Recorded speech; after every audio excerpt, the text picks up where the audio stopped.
breathe.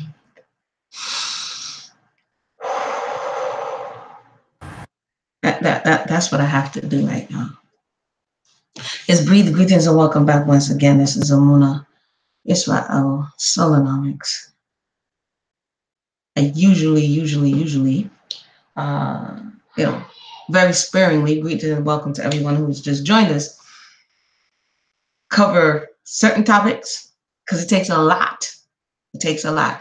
There's spaces where you may go and it's just news and rumors and all of this type of stuff, but I really don't see the benefit in that unless we're going to learn something from the news that we are consuming at such a rapid rate, right?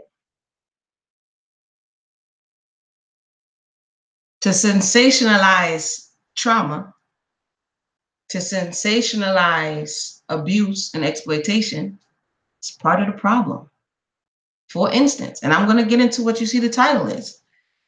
Like I said, where do I start? Because that was the question I was asking myself. Where in the world? This is a lot. And plus, like I told you guys, I got stuff doing. So I'm like, I'll be researching forever and a day before I say something. But let me just say, to sensationalize trauma, the perpetrators, the victims, it's not good. It's low toll, okay? With that said, yeah, where do we start? Where do we start? I'm quite sure you see an abundance, as I have, and to tell you the truth, I have not watched the majority of the information that's out there because it comes from so many different directions. I have attempted to watch the series. I have been aware of some things that were been ongoing for some time, but y'all wouldn't believe they got like the series locked up into Fort Knox or something. You know what I'm saying? I tried to watch it streaming off of Lifetime because one time you could watch it off your computer for the actual Lifetime, not bootleg. And like you don't got access to that. I went to my parents who has cable and it's not on replay. And so I'm like, you know what? The time will come where we can consume all of that. But at the beginning, I wanted to say, where do we start in the beginning? And as always, for those who join us, this is Solonomics 101. This is Amuni Israel. So you must understand whatever, and they're probably going to be like, is she going to talk about slavery again? Is she going to talk about everything that has nothing to do? Listen, everything has something to do with something. We don't just manifest, and then there's always a backstory. So this is where we're going to start. This is where I'm starting until I can get all the pieces together. So get your water, get your tea, get whatever it is that you're going to need. Get your paper, get your pencil. Because as I was reading the story and listening back and going a little bit down the rabbit trail, things started falling into place in my mind. So I would say that tomorrow, as a matter of fact, let's talk about slavery again. I mean, here is why. Because we're going to get there, Vector. We're going to get there, Vector. Tomorrow, which is the 8th, because one of the first things that came up to me was like, well, when is this person born? You know what I'm saying? How old is this individual? I don't follow a lot of pop culture, so I really had to go look. And tomorrow would be this individual's day of birth when they entered into the earth, and they entered in 1967, January 8th. So to my understanding, the individual is supposed to be 52 years old tomorrow. Why is this important, Imuna? 52 years old tomorrow, January 8th, 1967. The phone is ringing. One moment, please. Hold on, y'all. Hold on. Stand still, stand still.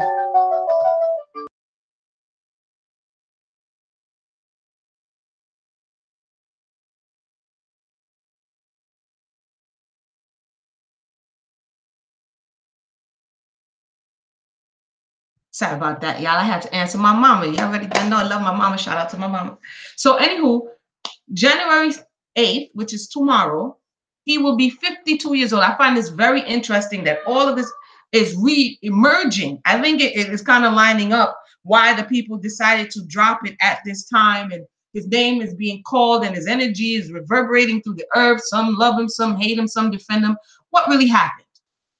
I know depending on the stance, if you're a victim of any molestation, any abuse, be it male or female, my heart goes out to you. Many condolences or sympathies. Sometimes you say condolences and the thoughts are with the individual But we'll get back to that. So I understand that this is a sensitive topic, and so I'm going to approach it as such. So tomorrow, the 8th, he will be 52 years old. According to, and we're going to go there first. This is the first place I'm going to go. Because this is one of the first, actually, before I go there, I'm going to start here, and I'm going to try to share my screen. So this person will be 52 years old tomorrow. According to his confession and testimony, and we're going to read a little bit about what he said in this GQ magazine article that came out in 2016. I think it's important. Some of the things that were said here, and it kind of, the way I unfolded it is the way I'm going to give it to you, so you can kind of see the train of thought and where I'm going with it here. So before I do that, so that y'all won't say Muna keeps bringing up slavery, I'm going to go to this article. I put the article in the box. It's called, this article is from a book. And the name of the book is Telling Incest, Narratives of Dangerous Rememberings from Stein to Sapphire. Okay. And so that is from, it came out of the University of Michigan Press in 2009. So there was a study done, fictional and non-fictional accounts of incest in the African-American community. Okay. I wanted to read a little bit before we get into this. You already know I have to give. Anyway, let me just read a little bit here. Let me see if I share my screen. Let's share the screen.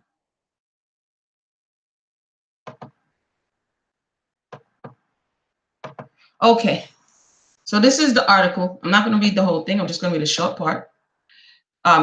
Signifying incest, African-American revisions. As we have already seen, this is chapter 2, I believe. Yes, chapter 2. As we have already, so what they established in chapter 1. As we have already seen, the dominant 19th century incest story worked to construct the virtues of the white middle class embodied in the strong patriarch, in opposition to those whose narratives about incest only confirmed their immorality. Young girls, the poor, racialized others who are understood to be sexually deviant. Remember, we're speaking about the case of rkelly. We're speaking about young women being exploited. This book goes into that. The culturally dominant story then made it easy for the prosperous and white to understand incest as a problem of the poor and Black. Okay? This way of understanding incest is related to another similarly powerful and deeply wounded narrative that has also found sexual aberration in Black families, which are themselves described as aberrant. Maxine Baca-Zinn describes this narrative about the dysfunctional Black family, so-called Black family, as based on, quote, cultural deficiency, end quote, model, which, among other things, quote, assigns the cause of growing underclass to the structure of the family, end quote. So to use the most infamous example, the 1965 Monahan report, and we spoke about that some time ago, focuses on the poor Black family as the, quote, center of the tangle of pathology, end quote. With a, quote, weak family structure, a female-headed family, end quote. Now, the principal source of, quote, most of the aberrant, inadequate, or antisocial behavior, end quote. When family structure becomes the cause of the economic and social marginality of poor Black families, the more distant cause, okay, of slavery and its aftermath almost completely disappears.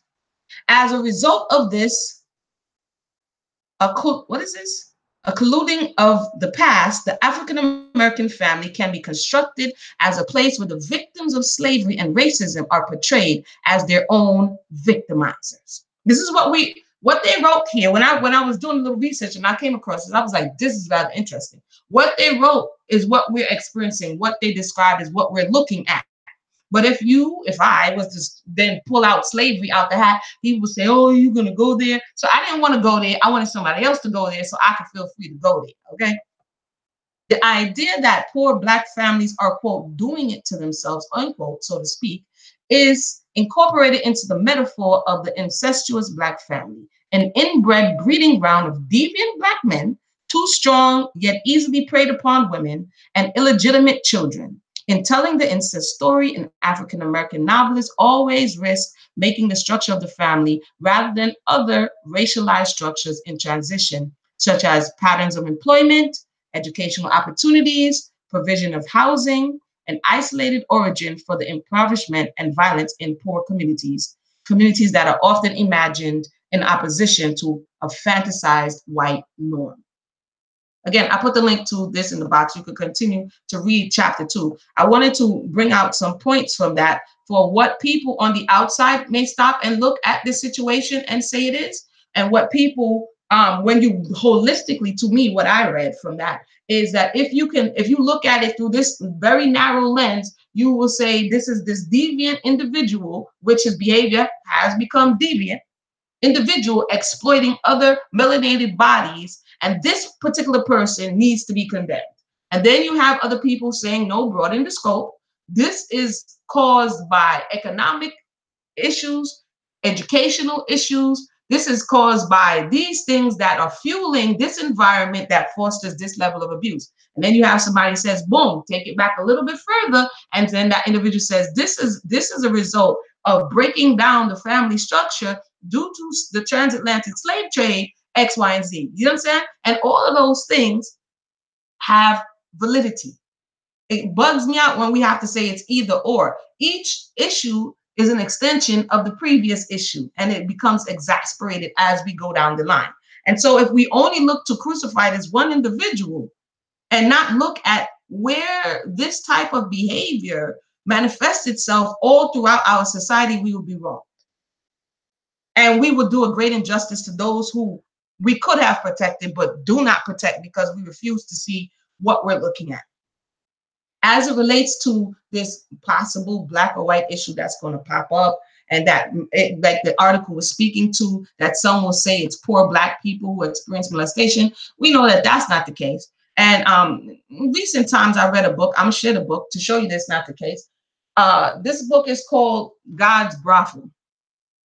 And this book is talking about the extortion of sex for salvation in contemporary Mormon and Christian fundamentalist polygamy, and the stories of 18 women who escaped. A lot of what I found out in research, because that's another thing I research a lot about, which is polygamy and polygyny, right?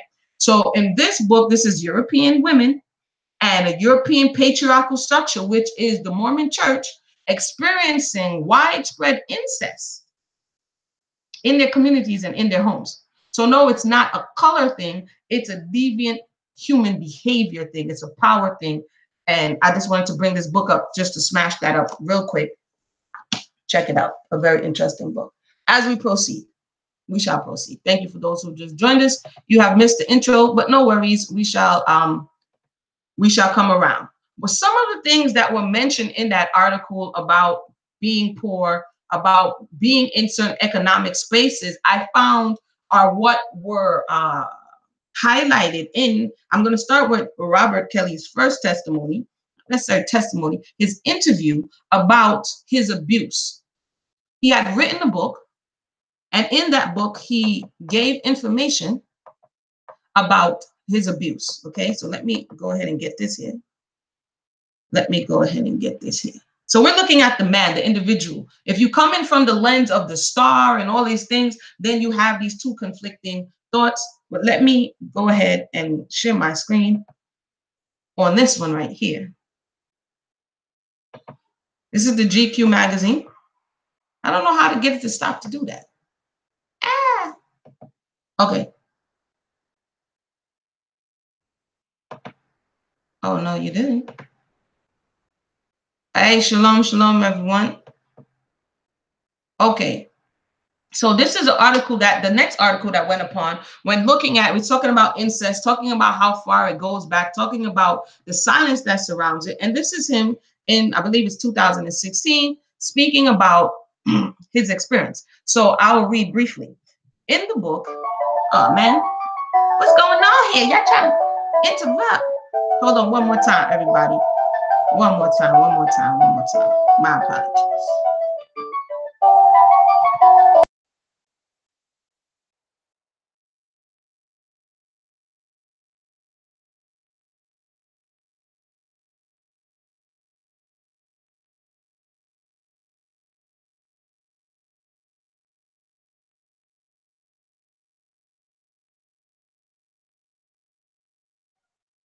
Thank you for joining us. For those who just joined us, we're about to get into this article now, the GQ article where he confesses and shares his experience of abuse as a young child. So here we go.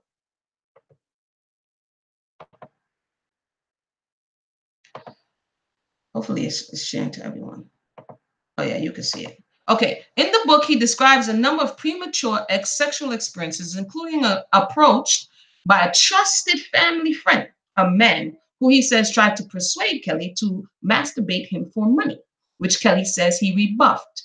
It was crazy. Let me see if I can make this a little bigger. I guess not. It was a crazy, weird experience, he tells me, but not a full-blown experience because it didn't go down. Contact sexual, no. A visual, absolutely. A visual from him showing me his genitalia, I'll just say for children, and all that stuff. But he described in his memoir how the full-on sexual abuse that lasted for several years, it was oral sex the first time, though he tells me it soon became intercourse. Starting one day when Kelly fell asleep in front of the TV and was awoken from a crazy, quote, crazy dream about Three's Company to find a woman playing with him.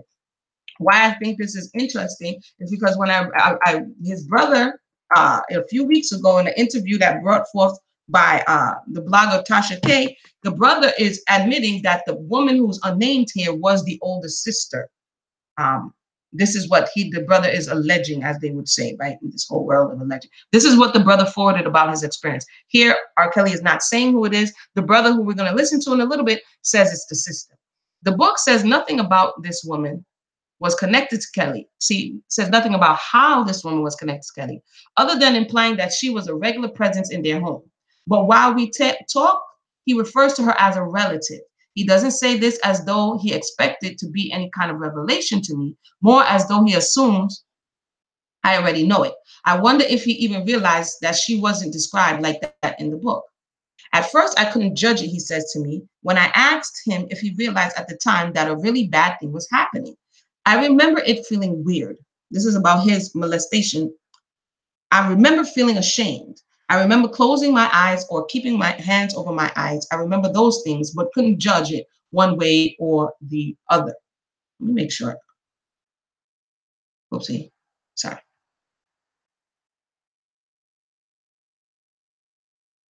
Where am I? Where am I? Sorry about that. I lost my spot. Did I go down too far? Oh, here. I forgot this part. I tried to push her away, but she wouldn't stop until she was finished. And when she was, she said, "You better not say blink to no one or else you're going to get a terrible whooping."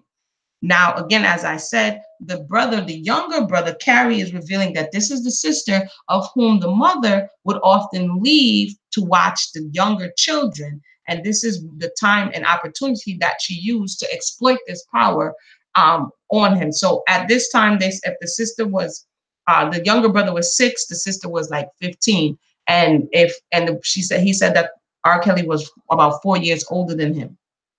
So you have this older sister that is molesting her. This is incest in the community. So some of what we're seeing that he's perpetrating on others was actually done to him.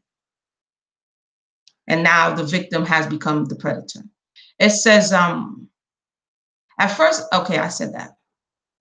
I remember those things, but couldn't judge it one way or the other fully. And did that change over time? Over time, yeah. I remember actually after a couple of years looking forward to it sometimes, acting like I didn't, but did. So this is him. The brother, which we're going to listen to, says at one point he believes that he begins to like it. And this is, again, he was traumatized, sexually exploited, and there's this confusion within the soul, knowing that something is wrong, but getting some pleasure from it, which even further, what we're seeing today about all of the sex code information and all of that. This is what sheds more light on the mentality of the individual that we're now dealing with. This was the making of this individual. How often would the abuse happen? Oh, wow, it became a regular thing every other day, every other week. One person would ask like they're asking of the victims of the parents, Where were the mother? Where was the mother? Who was around? Okay. How is this happening every day or every other week? How many years did it go on for? As far as I can remember, around the age 7 or 8 to maybe 14 or 15. So 7 years. For 7 years, this person this young boy is being molested. Now, let me just say this. From 0 to 7, this is where we develop our root system spiritually, as some will say. Some say chakra. It is the space in which we're growing and becoming rooted. Whatever issues we experience in this space is within the very core of the individual. You understand what I'm saying? And so if he from 0 to 7 and it's within this place that he has this traumatic soul injury, it has become an integral part of who he is. He never got counseling. He never sought, never, apparently he says later on that he never told his mother. So therefore, this is something that he carried with him. And when we see him come upon the music scene, maybe I'm going off a little bit, but this is solonomics, so why not? When he comes upon the music scene, okay, emotionally, our emotional center is in where they called, like in our, a little bit above our genitalia, okay? And this is where we hold emotions. This is where our creativity comes from. And so he was injured in this space, okay? The man's genitalia hangs in the root system.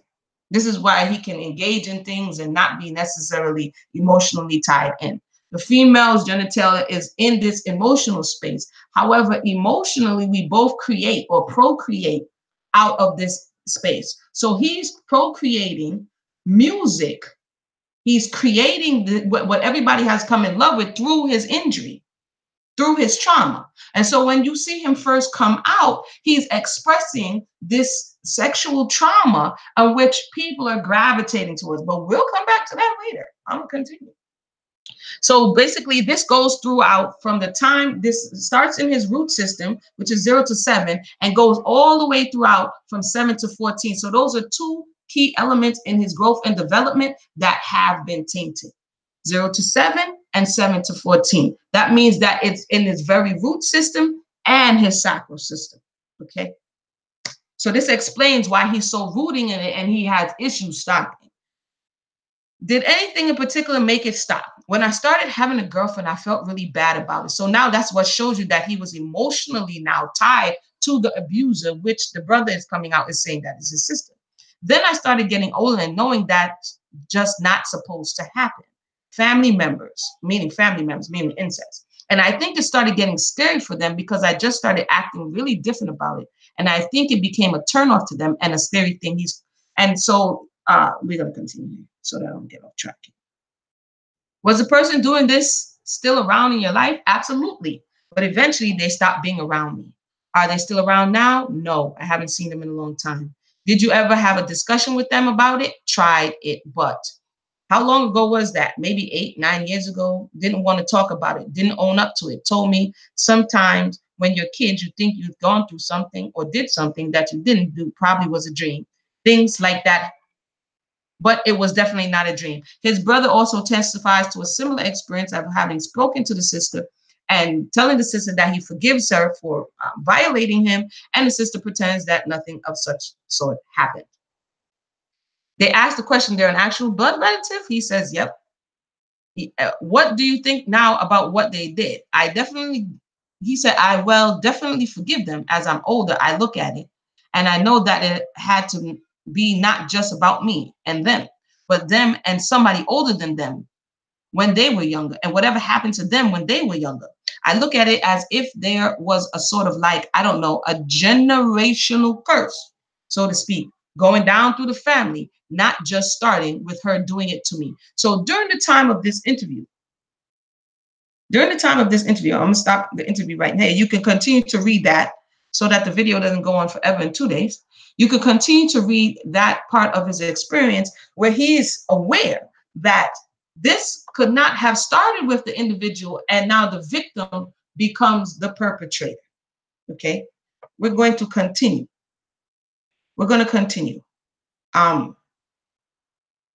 So we're looking at him We're looking in retrospect, and rightfully so, those who have been injured in present day, but like, I don't care about that. You know, this happened to me, and I've seen people say that this happened to me and that happened to me, and I didn't become that person. But because of the way in which I approach things, I want to know what happened, possibly why did it happen, and how to prevent it from happening with this level of awareness. So his mother would have to work. This is what his brother, Shalom, Lily Rose, Shalom, speaking real. His mother, and the tough guy, and Vector, welcome to the conversation. His mother, according to his brother, had to work, okay? And when it was happening to the younger brother didn't directly tell the mother what was happening, but he kind of hinted that something was happening. It's really graphic and unfortunate things that occurred to these young men. The mother had to work, and the mother was going to school because the father for the children had left. And so that first line of defense, I maintain that the woman, the mother, is the first line of defense, even from the children and other people within the home. She needs to be aware. She needs to be abreast on what is happening. She needs to be the advocate for the children. If the mother is removed from that space because of what is happening in society, because of economic issues, just like the article brought up, because of all of these outliers, she can no longer do that job. And historically, what has happened, and I'm going to read a little bit of history, and that's coming from slavery. Historically, what has happened is that the mother has to be forced into the fields, forced into the workspaces, and her children either left to raise themselves, which in this case, they would take the older child who is not equipped to raise the younger children. In most cases, they either have resentment and indifference about this. As he stated, they may have had this done to them. And so in turn, they become the abuser, and the cycle continues. To substantiate what I just put forward and forwarded, I'm going to read from this right here, because this is called Where Do We Start? So this is where I started, and I'm just sharing where I started. Like I said, there's so much more to talk about, but I wanted to start about what the article was talking about this thing being an extension of the culture that came out of slavery, and this silence that shrouded, even when you were abused, not being able to come out and speak about these things. This is Tom Wiley Neel, ex-slave, Arkansas. This was 85. He was 85 at the time of this interview. What am I going into here for? Like, well, actually reading that. I'm reading to show the culture of leaving children unattended because the root system is survival. Let me just back up. The first instinct is to survive. The baby comes out the womb. The baby wants to suck. The baby wants nourishment. The baby wants to stay alive. Food, clothing, and shelter. That's our base survival needs. Emotional, this is why sometimes in some households, be like, I fed you, I clothed you, and I gave you a roof. You should be good. The next need is the love, the connection, the emotional desire to be wanted, that reciprocation. If it doesn't happen in a child, you might see the child either act out, or you might see the child withdrawn. We have been stuck to a large degree in survival mode.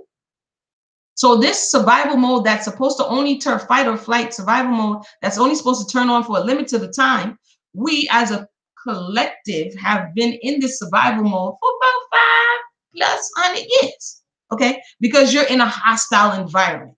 And so the other spaces of our growth and development as a result of this prolonged survival mode has been compromised, okay? Okay, cool. So I'm reading from, this is just a compilation, The Breeding of American Slaves, right? This is true stories. This is a compilation. Again, many of these stories are easily accessible on the internet. But I just wanted to give an overview before I continue. My mother's name was Bertha Williams, and my father's name was Fred Williams. I don't know nothing about my mama's mother, so this is a disconnect.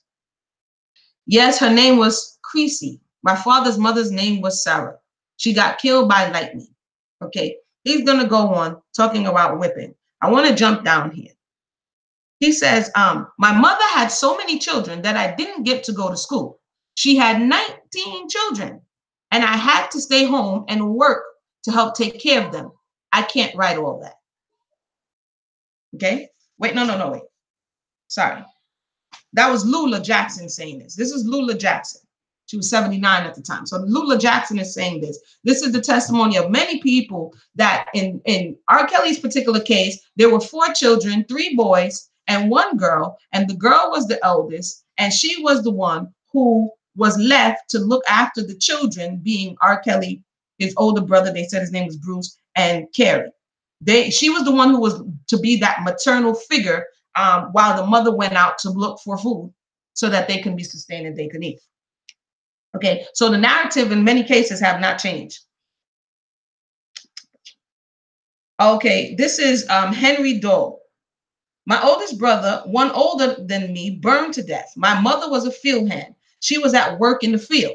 So trauma happening when the first line of defense has to step out of her position because the masculine principle, the provider, is not there or unable to do that. So now she has to step out there to do that. So in this particular case, the brother dies, burned to death in the house.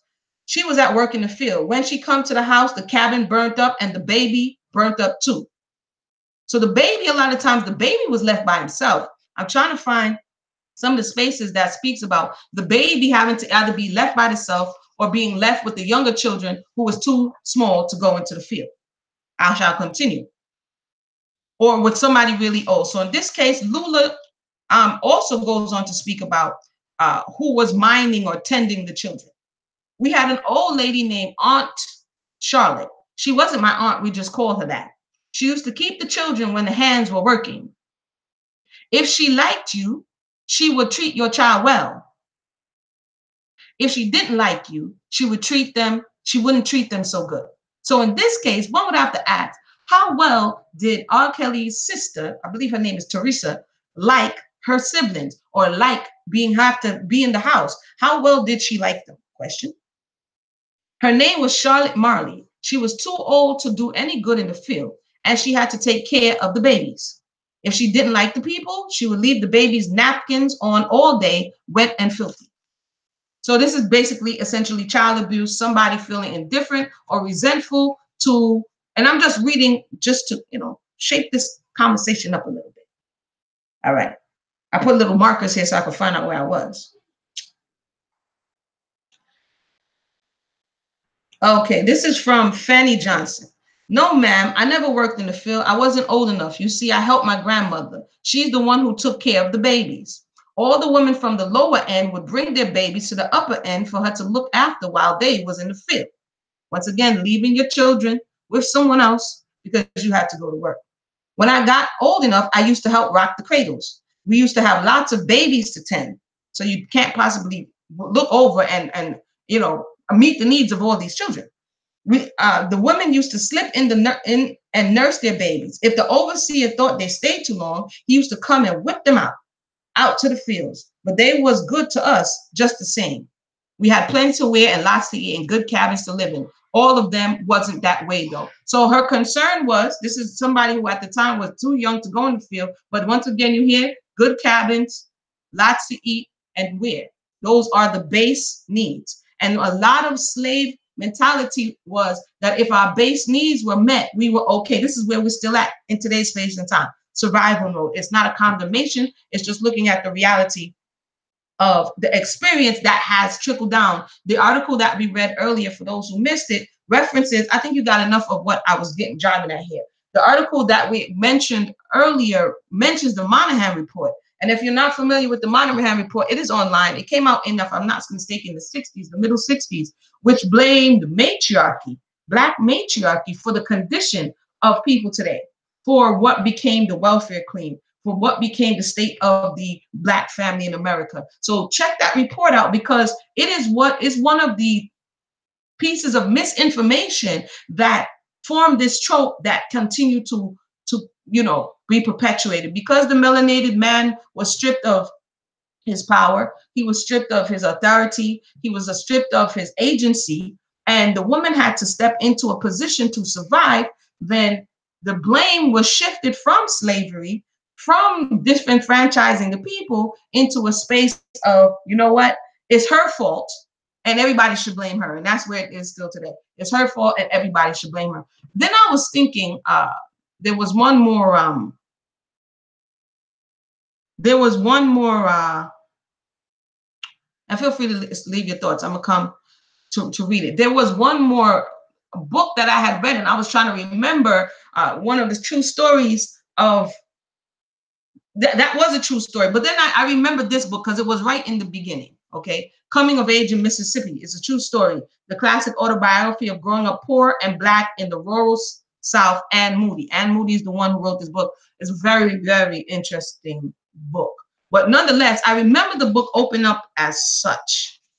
The book opened up like this, which again is the condition that R. Kelly's family had found themselves in, the Kellys, in which, not to say that if your mother and father are there, because they can be there not paying attention. So there's not to say that, but them not being there and putting you in the hands of someone else can higher the chances of the individual being molested. Like we see these young girls, a lot of people are saying, well, where were their parents? Where were their parents?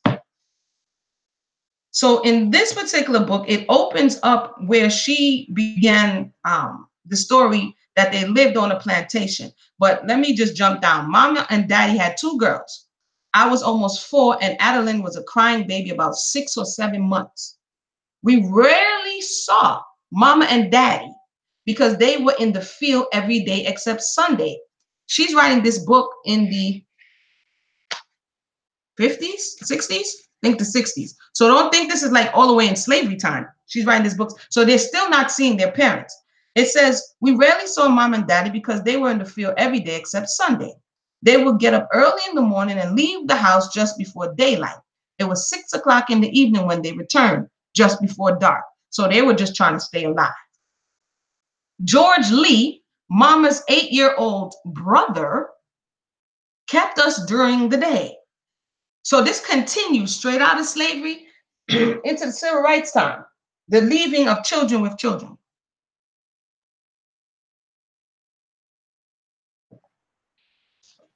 All right. So George Lee, Mama's 8-year-old brother, kept us during the day. He loved to roam the woods and take care of us, prevented him from enjoying his favorite pastime. So remember, I just spoke about resentment and indifference when placing the care of children and siblings on older siblings. So because he felt like he was this particular George, which is would be her younger uncle, because he felt indifferent, he's 8 years old and he wanted to do what little children does. Listen to the story. He loved to roam the woods and take care of us, prevented him from enjoying his favorite pastime. He had to be at home before Mama and Daddy left for the field, so he was still groggy when he got there. As soon as Mama left the house, he would sit up in the rocking chair and fall asleep. Because the solid wooden door and windows, it was dark in the house, even though it was near daybreak. After sleeping for a couple of hours, George would jump up suddenly as if he was awakened from a nightmare, run to the front door and sling it open. If the sun was shining and it was a beautiful day, he would get all excited and start slinging open the big wooden windows, making them rock on their hinges. Whenever he started banging the windows and looking out the woods longingly, I got scared. It continues. But my point is that there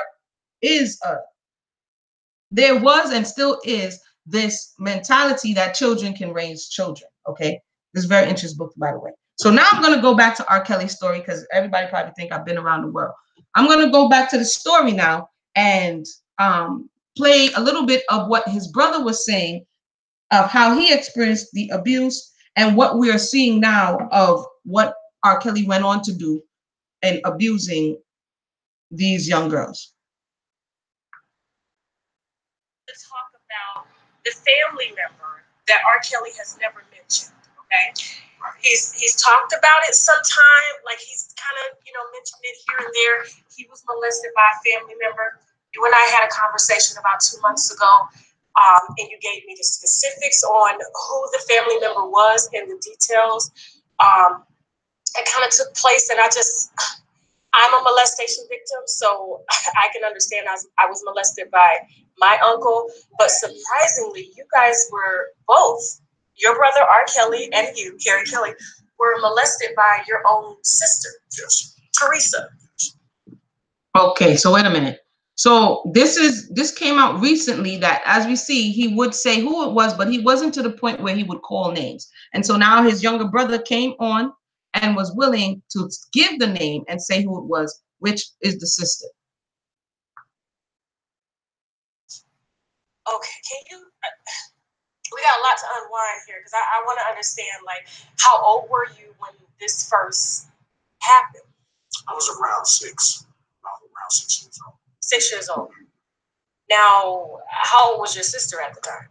Well, she's 9, so she had to be about 15. 15 years old. Okay. So if you're listening so far, he's confessing that this is what happened to him. His sister is the one who did it. And now we see this pattern of the age group that R.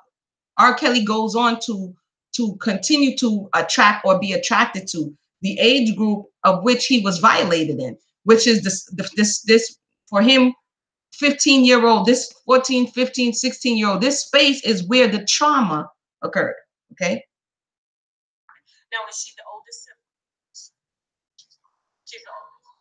Now, and I hate to bring up my molestation, but my molester was an uncle, and he was my babysitter, and he was 19, and I was 6. Was this the same type of? Okay, the interview with Tasha K. I'm going to keep stopping it. The interview with Tasha K. is confirming some of the stuff that I just read again, in that her uncle, she also was abused, and her uncle was the babysitter. The uncle was 19, and she's 6. So in a lot of these spaces where parents are leaving other children to watch children, and they exploit that, and they do whatever it is that they've saw, or whatever it is that they've done to them, and then this is how the cycle is continued. Because in some space, again, like I'm saying, the survival mode of the parent making judgments that they wouldn't necessarily otherwise make if they had different choices or different opportunities. So there goes another witness, but we're going to continue.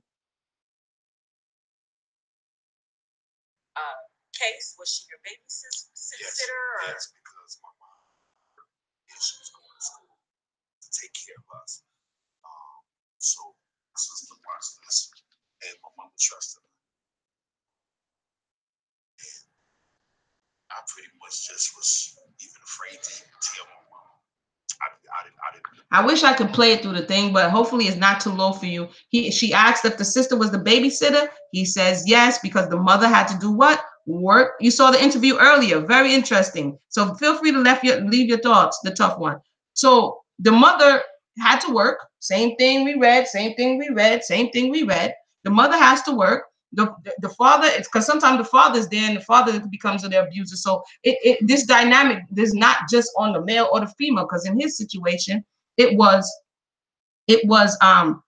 hurts to listen. I would agree. It hurts to listen, but it's a very real reality that, again, it's part of the healing process by seeing what the setup is that forces this type of environment of abuse. It's a setup most times, right? It's certain common elements. We heard the interviewer say that it was her babysitter. We hear Cary Kelly saying the mother trusted her and that it was the babysitter. It's very clear. All right, cool. So let's continue. Because we never forget. Oh no, they didn't. Hold on a second. Never forget the memories. Skip ad. The baby's calling skip ad. Hold on, skip ad. I didn't know how everything would change by me speaking up on it. So I was afraid. I was afraid to tell her, and I knew that my sister was the only one to watch us. She couldn't go to work. She couldn't go to school if my sister wasn't there to do it. Wow. It's a catch-22. So there's a feeling of guilt on his behalf that I'm gonna have to get some external speakers out to this, geez. But there's a feeling of guilt on his behalf because of what? Survival. His mother has to work. His mother has to go to school. And so the sister was the only one there to watch them. So out of desperation, the mother has to step off base and trust that her children are okay. But we see that wasn't the case. And because of all of the events that led up to the mother being put in that situation that we don't know, we have what we have today. So this is why the question is, where did it start? But let's continue. Now, how many siblings do you guys have total? It's 4 of us. It's 4. So it's 3 boys and 1 girl. Yes. Okay, and so were all of your brothers molested as well by your sister, or just you and R. Kelly? I'm not sure about Bruce. He won't talk about it? He never talked about it. And then he's like maybe 2 years younger than her. So Bruce is the second oldest. Okay, so it's different. So it's a little different. So it's like they neck and neck when it comes to age, pretty much. Yeah, Robert is the baby when it came to my sister. Now, how old were you? And you said you were 6. How old was your brother at the time? I can't. I say he's 4 years older than me. Oh. So he was 10. He's 10, somewhere around in that area right there, because I really didn't notice right away when Robert was being held in the house. Oh. Okay, so we see that, and again, the interviewer, did a great job in bringing out a lot of this information and showing us the parallels that we haven't heard from the sister as yet. So we have to look out for that. But the brother is showing the parallels of being held in the house. This is what he's being accused of now. Being very strict, making up things and exploiting people in this space. So what we see oftentimes is that the person who's abused is going to mimic the trauma. And so what we see him doing repetitively, this is why when I heard it, I was like, there's truth to this. Based on what we now see is that he continuously acts out this trauma on his victims. Okay. So I'm going to continue, and then we're going to skip to another part, but I want to continue right here for a little bit more. So I can't remember like when that took place, but it had to be probably before I turned 7. I noticed that he was in the house, and I get to go outside now. Now, where was Bruce when all this was taking place? Well, Bruce he never stayed in the house. Oh, he was always gone. He was always, no, she would let him go outside as well. But see, Bruce never got in trouble. Like me and Robert, we have done something in my sister's mind to the point where that was an excuse for y'all had you on punishment. So y'all gotta stay in the house. Bruce always went outside. See, and so in my mind as a kid, when I look back on it, she never pulled that with Bruce to my knowledge. So again, like I said, we see the same thing happening, the locking of the people inside, the punishment, all of the testimonies that are coming out. He's younger than he is. According to what we read in the GQ magazine, he said it started from 7 to about 15. So if he's about 4 years older than him, it actually started with Robert first, and then she brought it to the younger brother. And so a lot of things he probably wouldn't have noticed, but when it started happening to him is where he began to notice that it may have been happening to his brother. Okay. Now, when you say, because it's interesting, a lot of parents right now, and I hate to bring this up, are fighting because they said that their daughters are trapped in a house. And so when you look at everything that your brother is being accused of and the conversations that you and I have had, they kind of mimic some of the same things that your sister did to you. And I kind of want you to explain a little bit of that to the viewers, what you're comfortable with, because I don't know how much you're willing to share, but as much as you can, or you feel comfortable with sharing, because I know it is a very tough topic. But talking about, let's go back to when you were 6 and you said he was 10, and the punishment was if she would find a reason for you guys. I mean, she would find anything. Right. You guys were okay. He's gonna get graphic, so I'm not gonna play that at this time. But definitely, I put the link in the box for you to hear him go into the graphic details of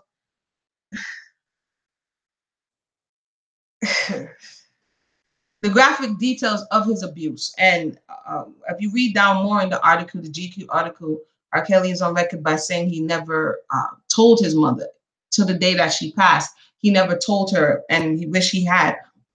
Told her what had happened to him. But the brother now is willing to, lift his voice up and say what needs to be said. This has to be spoken about. I'm glad it's spoken about too, Natural Beauty, because it's a reality of what's happening, what has been happening, and what continues to happen. This culture of silence around this thought process, this culture of, like they say, victim blaming, calling the woman fast, this culture of overlooking the fact that it can happen to males. And when males internalize it, when we see it happening to males, oftentimes you say, oh, yeah, it's celebrated to a certain degree. If they don't know Meaning that if it's not incest, and if it's an older woman and a younger guy, a little boy, not even a younger guy, then it's like, oh yeah, bruh, you did that, this, that, and the third. You understand? But if it's a girl, she's supposed to be quiet, hold it to yourself, and these are the things that people are walking around with. This is the heaviness. So when we look at this situation and sensationalize it and make it just about R. Kelly, we miss the opportunity to have this moment where we can be really honest with one another about what has happened and what continues to happen. I have another thing I wanted to share as I was on the gram, and everybody's talking about it for their own reasons. But because I'm about healing, I'm going to speak about it from the healing perspective. I saw something that caught my eye and also stirred my spirit as well. And it was, why does this thing keep doing this? Hold on a second. It was, I believe it was Raspy, oopsie.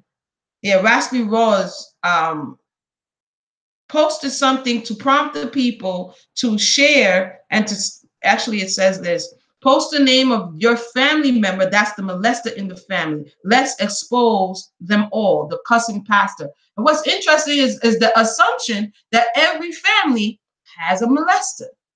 And the reality is there is a high number of families who has a molester who people refuse to acknowledge, who people refuse to put out, to expose. And it's a quietly kept secret that people carrying around, and we wonder why we get the title of being angry or explosive is because you're carrying around these festering things within us. Right, speaking real, it awakens your sexuality early, and that's what I meant to speak about. I'm going to come to this post, but that's exactly what it does. What it does is it opens this gate, and then I'm going to come to this. In him, you see this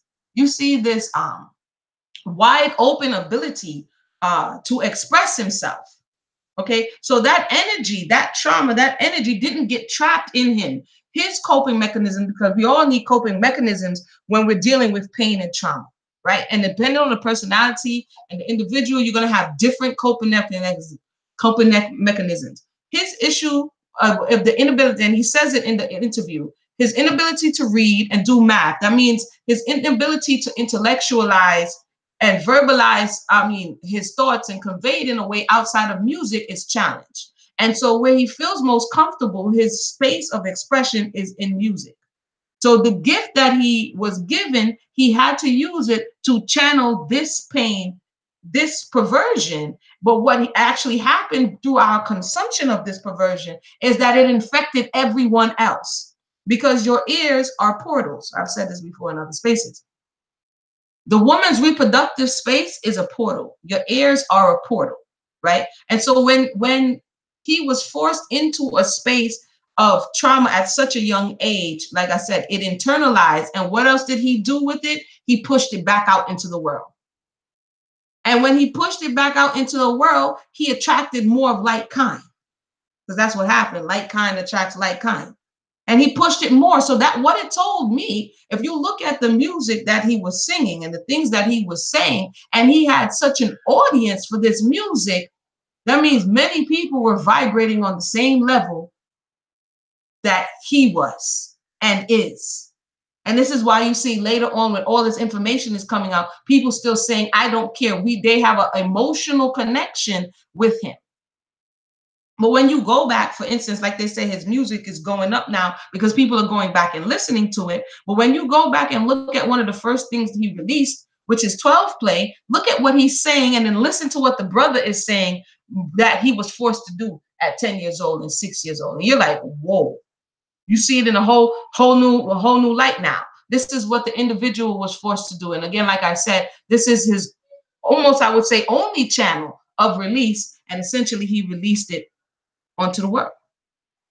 And again, it shows you the state that the world is in. Those who consume the majority of his music, it's in this very low vibrational space. And when I say low vibrational space, is that when you continue to injure someone in their survival and in their procreation, recreation space, then you have that individual, because those spaces are very heavy and weighted, and therefore you cannot rise and elevate to become who you truly are, and those things will ultimately dominate you. And this is what we're seeing, and this is what continues to happen. It hits uncomfortably close to home. I would agree. I'm going to read some of the things from this, and feel free to comment. I'm going to go back through the comments and think. Post the name of your family member that's a molester in the family. Let's expose them all.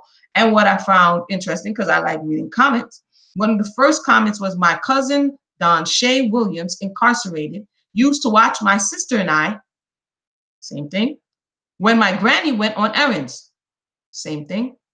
He would feel on them and make them perform oral on him at ages of 3 and 5. The younger brother's sperm donor, Jeffrey Pierre Johnson in Beverly of Chicago, Illinois, molested the person at 6 while the mom carried my brother and never served time.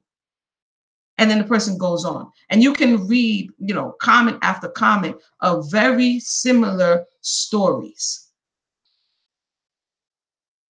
And so what do we do now? You know what I'm saying? Where do we go from here? How do we take personal responsibility for the lives that we create? Sometimes, and we see the same thing that came out with the conversation around Whitney Houston being molested allegedly by her cousin, that was the story, her relative, okay, a female. And so this thought of there's needs and then there's wants. There's some parents who step away from their children, not for necessarily needs, but wants. I want this and I want that, and I need this and I need that, and and I know it's difficult. I know it's difficult, and I know it's hard. However, we have to look and we have to assess, are we sacrificing our children for progress? And if you have children and the children are the future, and you sacrifice the future because you want to progress farther, then you have just regressed. Because you have to protect their minds, you have to protect their bodies, you have to protect their spaces so that they can turn around and do the same for someone else. You understand what I'm saying? And so hopefully, I can go more, but I know it's a lot, and I gave you a lot of homework to take a look at. But this is where I say, for me, the starting point was when looking at this story, not to sensationalize the victims, not to sensationalize the story, but to actually look at the fact that this is a common narrative. The part that's not so common, that has everybody talking, is the fact that the individual is famous. But if we were paying attention and listening, which we were, but we were in our own spaces, in our own trauma, in our own desires, in our own learning nature, if we were paying attention, he'd been telling you the whole time. But we weren't listening. One of the things that came to mind as I was looking at this is a scripture, Deuteronomy 16:19. It says this: you should not wrest judgment. You should not respect persons, neither take a gift, for a gift do blind the eyes of the wise and pervert the words of justice. A gift is not only just, I'm going to buy you something, but a gift or talent, which in this case is the ability to sing, the ability to entertain,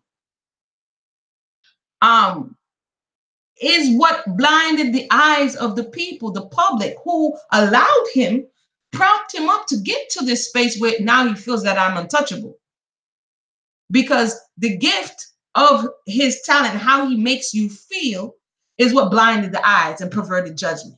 And so you can take it as a literal physical gift, or you can take it as, without the people confirming these things. I remember in high school hearing songs like, seems like you're ready. You're playing this to teenagers and young children to go all the way. He was talking about that in the 90s. He was talking about 12 play in the 90s and bump and grind in the 90s. But people was bumping, grinding, and 12 playing.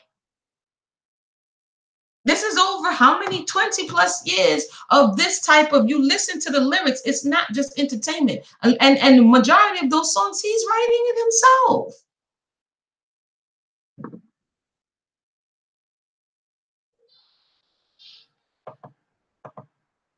One moment, please.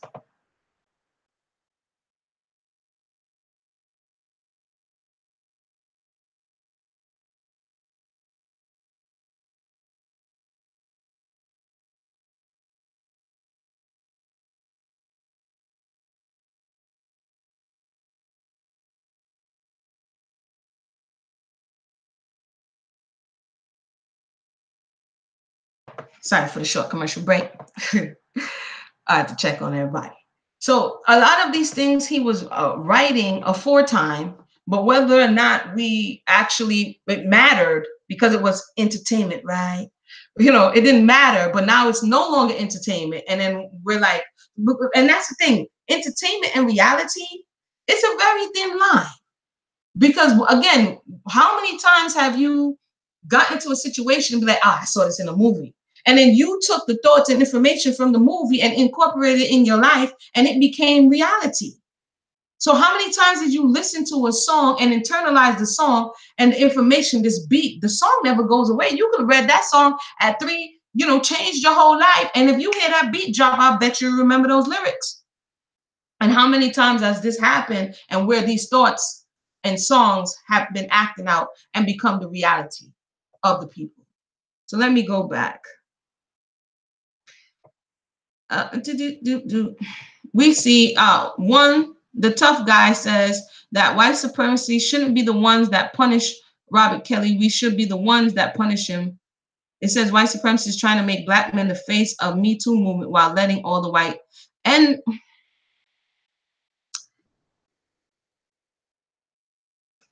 I would say, as I said, this has been known. So one would have to say, in order to realistically, in this space and time, without true access to authority, government, judiciary system, and which one is running, running of the facilities that would then judge and prosecute the individual, realistically, the way in which the melanated community had an opportunity to deal with him was through the consumption of the music, through the that's where the power is in this particular situation.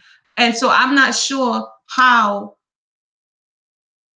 given the condition of the people, how they would be able to punish it. Maybe I should ask that. In which way do you think that they would have, the melanated community would have the ability to really punish an individual or individuals in this case? Usually somebody says, call the authorities, call the police. You see what I'm saying? And who will run these systems? So there are always telltale signs. I would say sexual abuse is going on, especially in the house. This I would agree. There are telltale signs, but who's paying attention or who has the time? So like I said, when you're in survival mode, many parents are just consumed with their day, their work, what's going on, resentment, indifference, stress, their own lives, trying to get their group, all of these things. And some things are going missed because I'm just giving you food, clothes, and shelter. That whole emotional stuff, I'm not there yet. I'm depleted and I don't really have time for you. So parents need to really check themselves and like the one tough guy is saying, really be in tune with your children. Like in the case that you will listen to Cary Kelly's story, he was trying to tell his mother. He said he was close to his mother. He was trying to send her signals, but she didn't pick up on it. Okay. You reading that book? Okay, yeah, that book is what's up. You saw the interview. Sound.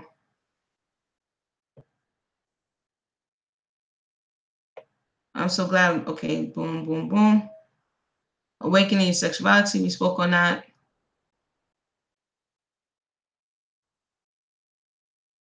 A long time listening to this types of music. Never thought of that in that way. Very enlightening. Due process. Yeah.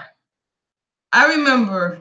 Everybody can remember when you listen to 20s, jazz, 30s. Then you get to 40s, 50s, 60s. You start to hear, even though they may be referencing things, you hear it changing. And then you see it doing this until it's just, I forgot what behind the music or unsung I was watching when I think it was an El DeBarge. what was his name?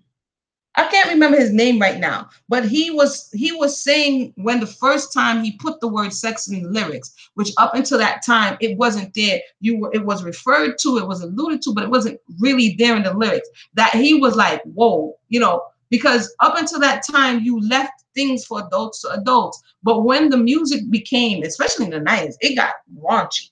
Like even as a child, you're like, oh man, this is. And I told the story before, I tell it again. And that's 80s now. So in the 80s, I was a little girl. And I remember Salt and Pepper. Remember Video Music Box, right? Video Music Box. That was like the only music video thingy we had, okay? And I remember Salt and Pepper coming on with Push It. And you don't know, you there singing the song, push it. You don't know, right? And my father, who's like the ultimate Rastaman Jamaican, and he goes off. He's like, push it, push what? Turn off that, And I was like, whoa, what's happening here, right? But you have the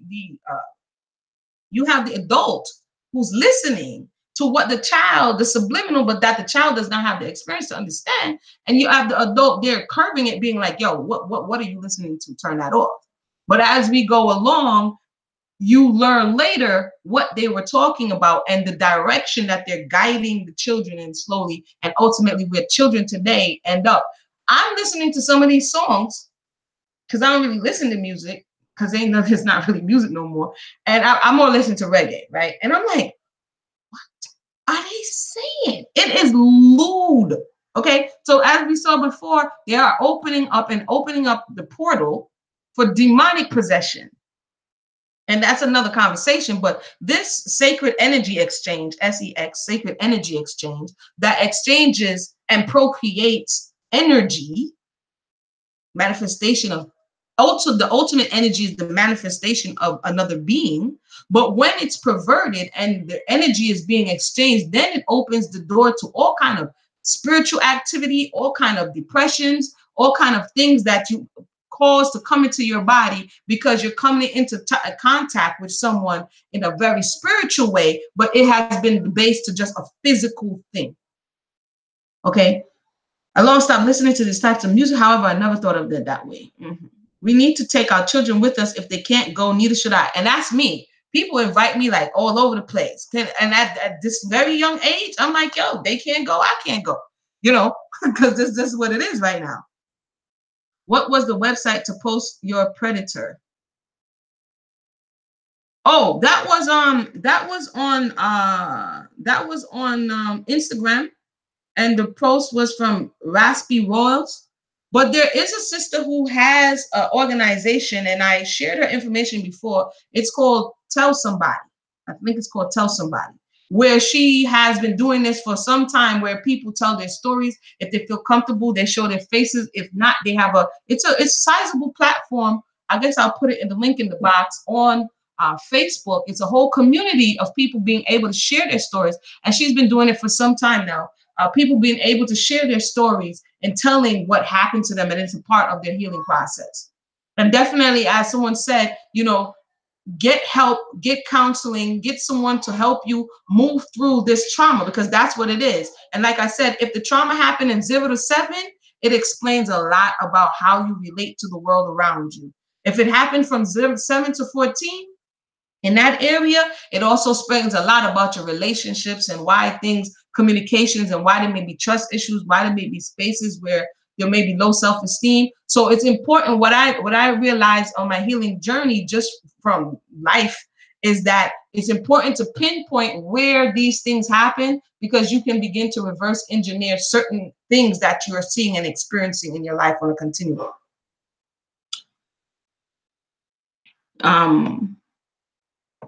We don't pay attention to the truth of the words. He was untouchable because the top white people in charge of the industry, people like him, it's a requirement. That's how he reached that status. Yeah, I mean, they can push him up. There's many people that can be pushed up.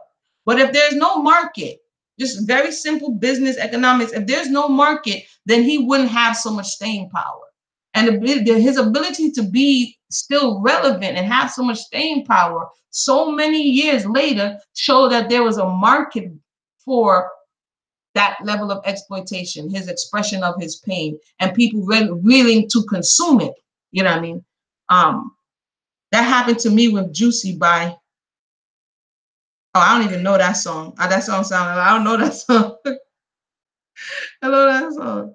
I told, and my mom didn't believe me, and it turned out that the guy, her boyfriend at the time, said I came.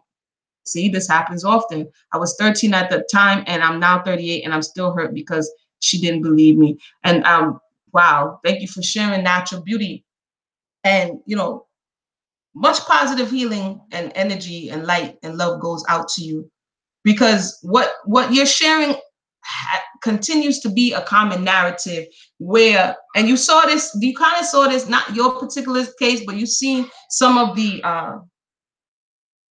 and I wasn't even, to tell you the truth, able to stomach the entire movie, but in that movie Precious, you see the mother in her own space, and I'm not talking about your particular space, but in a lot of these cases, the mother has her own shortcomings, her own unfulfilled desires, and the children sometimes came out of an expression or relationships that didn't hold up or stand the test of time.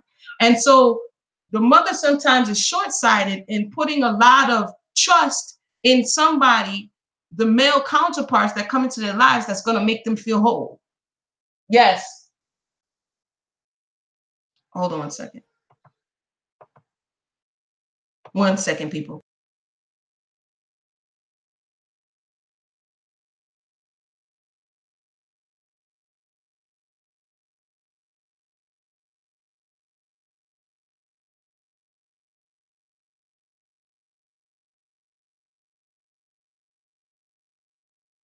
All right.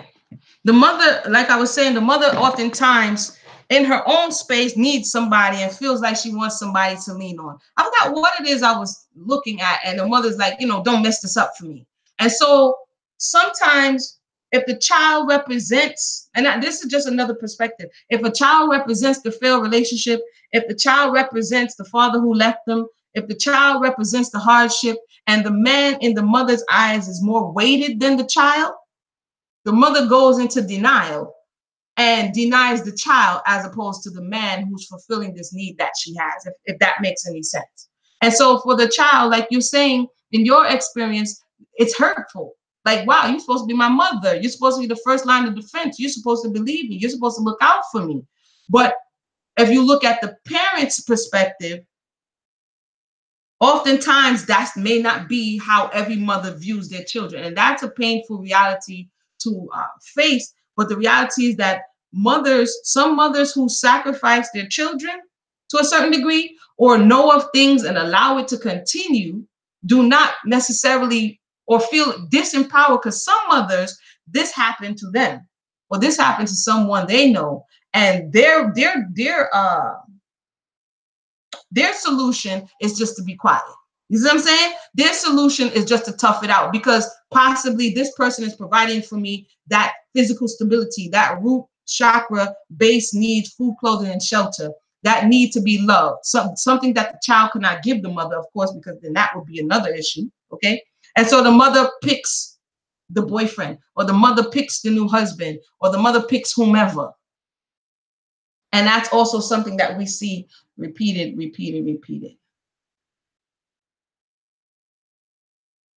I'm sorry that, yeah. I'm really sorry. I pray that for your healing process. I think it was a big step just by sharing it. And I see so much of just a willingness now to begin to let go of what happened and become so vulnerable in these spaces. And when we see that, sometimes I see people like not prepared to deal with it, and they say all these things or do all these things. So we also have to be mindful in the social media space that sometimes people do feel alienated. Sometimes people don't know where to go, and your words might, bring them closer or push them further away. And that's also very important. But sometimes I see people go in or beast on people in these spaces where if we don't know what to say, then we should just be quiet. And so, thank you for sharing once again. Yeah, our children are our asset. But again, like I said, because the child oftentimes was a liability, we have to look at where the person is coming from. The child oftentimes was a burden. The child was stopping you from going to the club. The child was a result of you having a good time. It really depends on the mindset of the individual and how they're going to view the child.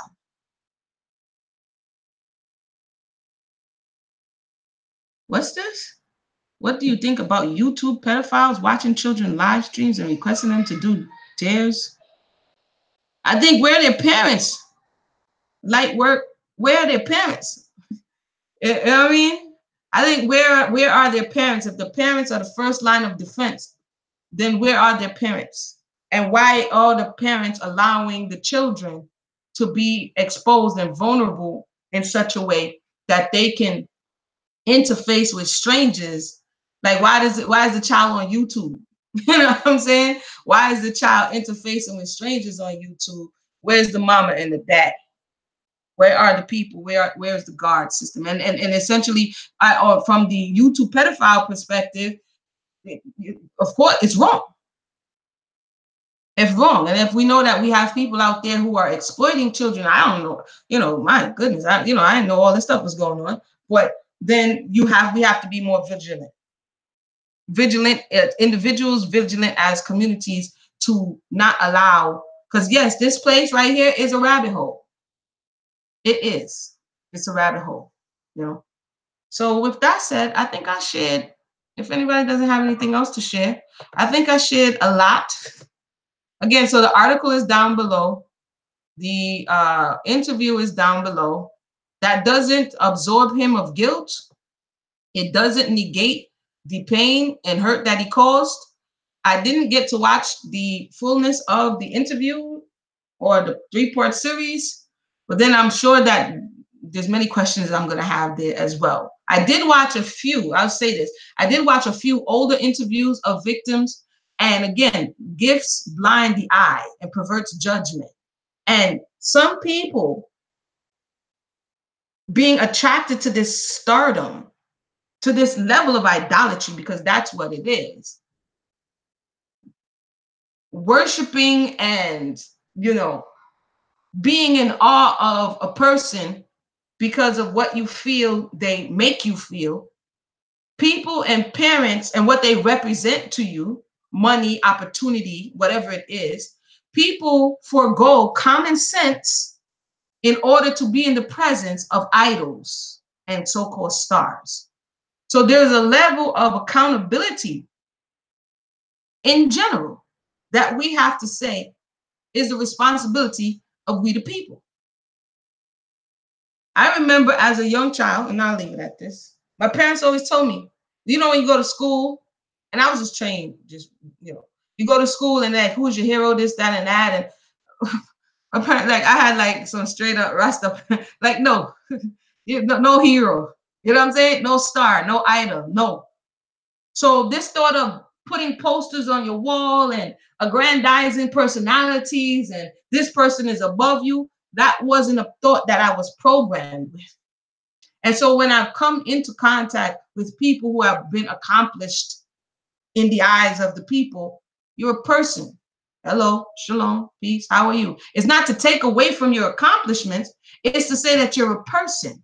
And idolatry in the mind causes people to fall. And this is what we see behind a lot of these celebrities, is this idolatry in the mind. So we cannot absorb the viewing public from this. I just listened to an interview just a while ago when the young girl was saying, oh, it was rkelly, so she made sure that she put herself in his presence and that she was honored to be invited over to his house. Like, how many times have y'all heard this? I'm not victim blaming, but I got questions. So if we're going to be honest, then we have to be 100% honest. How many times have you heard that this dude has a problem? Like, how you get caught? For the ones who are recent, and one of the girls said, I heard it, but I didn't believe it because I liked his music. This is what one of the persons said. They heard it, and I need to get the person's name, but they didn't believe it because she liked his music. And one of the girls, she went to his trial. She said, I went to his trial, And then he looked me up and he found me and he invited me over. So you went to the trial, you heard the testimonies, and you still went. And then again, where are your parents? So it's like they say, don't talk to strangers. What's going on that we the people, because you see a little star-studdedness, would allow your children into spaces that they are unprotected?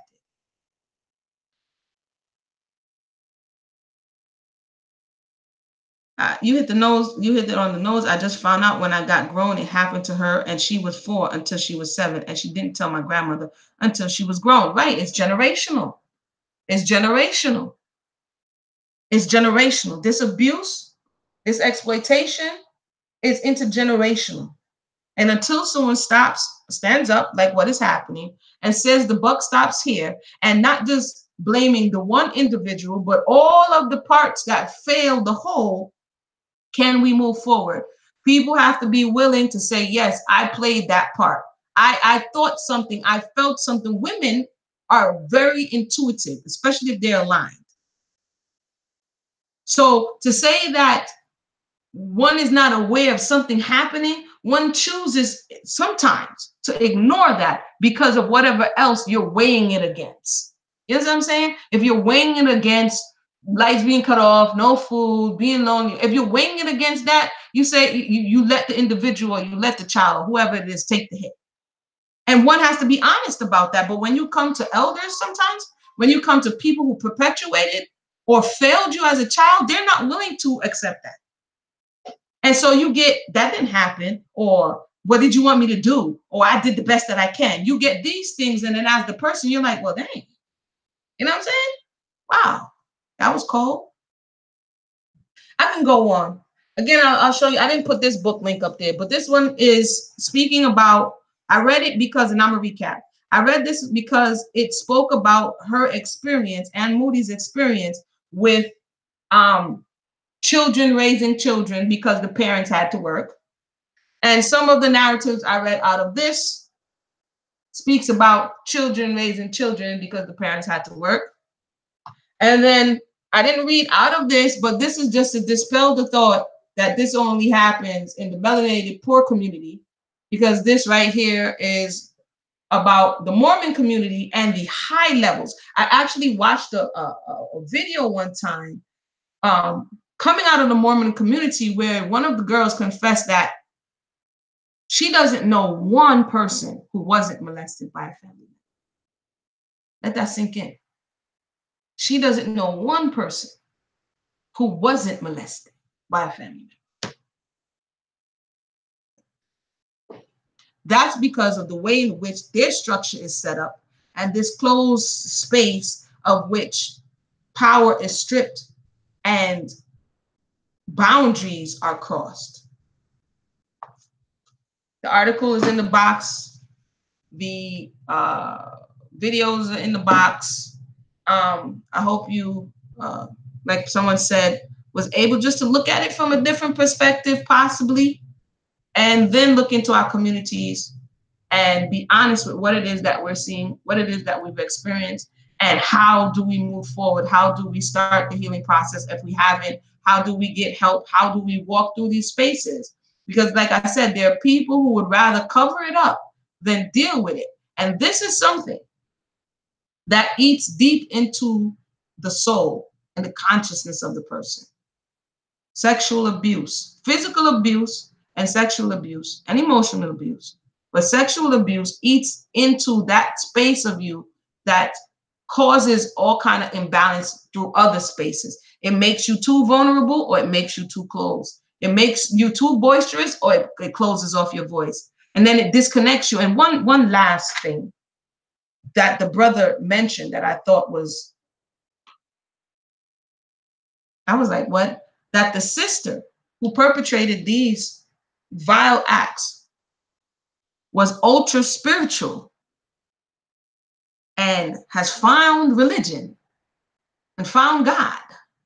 And when they are, when he attempted to extend the level of forgiveness, she pretended that she didn't know what he was talking about and that it was all a dream. And so we have to also, because people say, well, why don't you talk about pedophilia in the church? We have to understand, just like in this book, God's Gospel. This is a wild book, by the way. I didn't even, like I said, I have to go back. There's so much research to be done on this. I'm like, my goodness. So I just like put the point and started there. But I haven't been able to see everything, you know. So I'm not sure if she has spoken out. Like I said, it's like hours and hours and hours worth of research. But I wanted to say lastly to be careful for using religion and what people are terming as spirituality as a reason to cover over this sin. You can't cover over it. You have to take it out and deal with it. You have to unpack it. And so this is what's happening. If for those who are biblical minded, if you remember the story of Tamar and Amnon, we have a story of incest that was narrated in the text about Tamar and Amnon and his response after he has crossed the line, after he defiled his sister. And his response is basically, you know what I mean? Like, I didn't do nothing to you. And that's what people get a lot of times from abusers, the inability to own up to what they have done. And it is not, the one who is offended doesn't necessarily have the ability to force the person to come to terms and acknowledge their wrongs.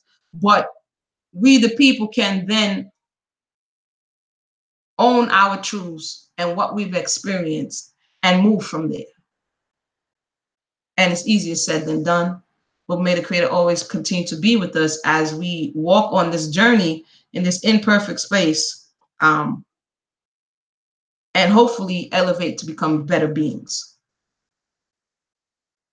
Yeah, that was definitely a sad story. So I want to thank everybody for tuning in. Like I said a mouthful, but that's what I have for now.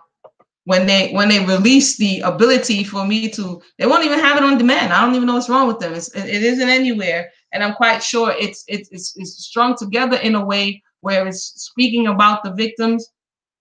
But again, there's more to the story, and so we just have to be prepared to look for the more and learn from it. Because what is a story that you don't learn from? If you don't learn anything, if you don't take away anything, if you don't get a moral, if you don't get instruction, then what was it all for? It's going to happen again, right? So what is the story that we don't learn from? With that said, everybody, thank you for tuning in. This is Amuni Israel with the sideways red head wrap. I pray everybody have a blessed day. That was a lot, y'all. Yeah. We'll talk again soon.